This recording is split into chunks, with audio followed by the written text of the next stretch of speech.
Okay, my name is Larry Blunk. I'm project lead for the RADB service at Merit, and this will just be a brief update on RPSLng.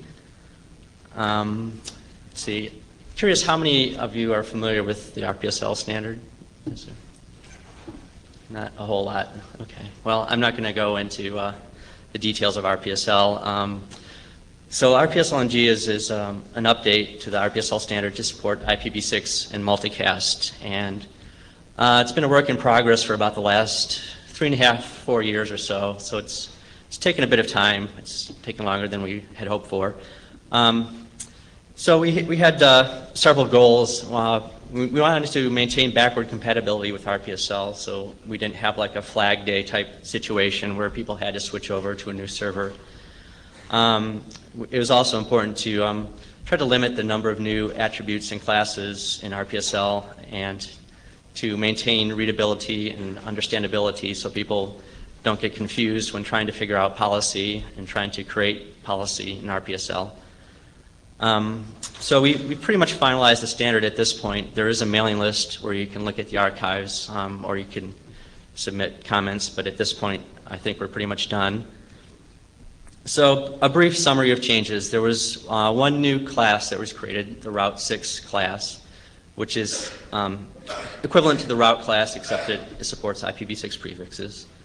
The other significant change is with the autonom class, which is used to express AS policy. So there were 3 new attributes created there, a multi-protocol import, export, and default. And there was an AFI keyword added to support address family specification. And several other new attributes were added to various set classes, and I won't go into those in any real detail. So here's just a couple of brief examples. The first one is the Route 6 class that I mentioned. So you see there IPv6 prefix and the origin AS. Pretty simple example. And with the autonom object, again, you have the AFI specification, and there's several different types shown here. This was taken from the RIPE test database. They have a test server which implements RPSLng. So there's some actual policy there, real policy. As far as the standard status, the internet draft was brought before the IETF Operations and Management Working Group chairs. We decided not to reconstitute the RPS working group since the standard was, it's a pretty minor update to the existing standard, and we didn't really want to go through all that work.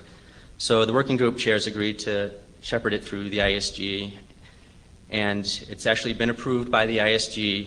And so at this point, we're just waiting on the RFC editor to provide their comments or approval. And so you can find an HTML version of the draft on the RADB website. As far as implementations, there are 2 implementations in Whois server software. Both Merit and RIPE NCC have implemented support. Merit has their version available on the irrd.net website, and we just released the 2.2 version today, which is consistent with the latest draft. Our RIPE NCC has also updated the RIR toolset with RPSLng compliance. And they are actually turning this code over to ISC for long-term maintenance. At this point, they don't really want to provide maintenance, and they felt ISC was a better place to maintain it. However, they will continue to incorporate patches and updates. It will just be ISC will maintain the CVS repository. So as of today, Merit has implemented RPSLng in the production RADB registry, and you can now register Route 6 objects and IPv6 and multicast policy. And we actually had a couple of people today who were so excited that they went ahead and registered a couple Route 6 objects in the RADB. RIPE is planning deployment in November at some point. They need to roll out their software, get it all committed into CVS to make a release. They do have a test server that's up right now on rpslng.ripe.net at port 53001. As far as the other registries like APNIC or a number of providers have their own registries. I'm not currently aware of any deployment plans. So this is sort of a little bit different topic, but since the RPSLng work is pretty much finalized, we thought it would be good to try to do better coordination among the IRR operators.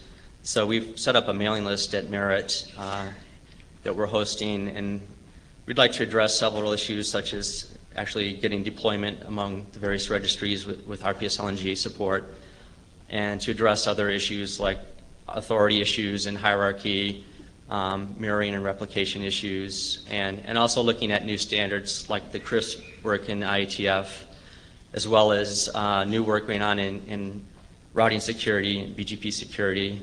So we'd like to encourage people to join this mailing list if they have any opinions or comments. And that's it. Any questions?